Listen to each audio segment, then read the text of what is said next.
rise to it, not merely to speak, but to spark our transformation in perspective. That brain drain is not a bane for a country like India. Let me start with an undeniable truth. Talent has no borders. When Indian scientists, doctors, engineers move abroad, they are not betraying the country, nor they are traitors. In fact, they are representing India's brilliance on international platforms. Let me name a few. When Neil Mohan becomes the CEO of YouTube, when Indra Nooyi leads Mexico, or when Ram Subramanian runs FedEx, it's not India losing, it's India expanding. And here's the map to prove it. In the financial year 2024-25, India received over $135 billion. I repeat, $135 billion in remittances. And that's the highest in the world, with over 3.4% of our very own GDP. And you call it a loss? No idea. It's a lifeline to many people and many villages of India. So no, this clearly is not brain drain. In fact, it's brain investment with returns. Now, some may say, but what about the doctors who have served in villages? Fair point. But I ask you, why do they leave? Because we pay peanuts, delay promotions, and worry medical bureaucracy, and then call it sacrifice. Let's not blame the pilots for flying, blame the airports for not functioning properly. Now when we are at it, let me burst another myth. Many who go abroad do return. We all have heard of Flipkart, Ola, Zomato. You know what they all have in common? Returning founders. So let me say this loud and clear.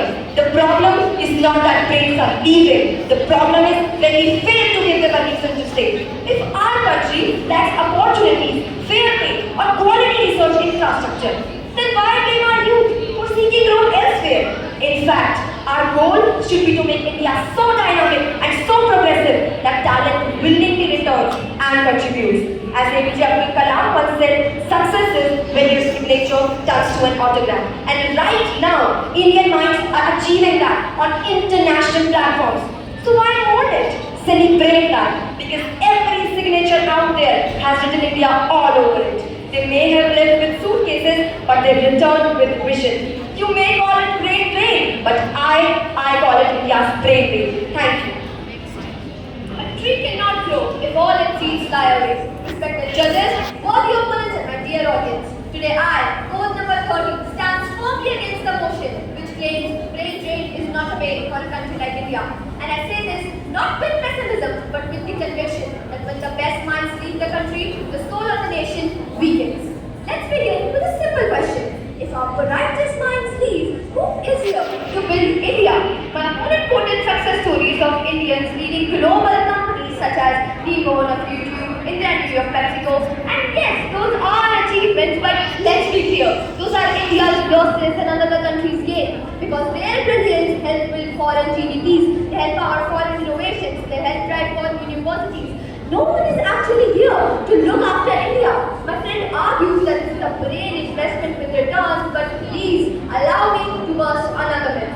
While some of these people return, most of them don't. And even those who come back often return after contributing their blindness somewhere else.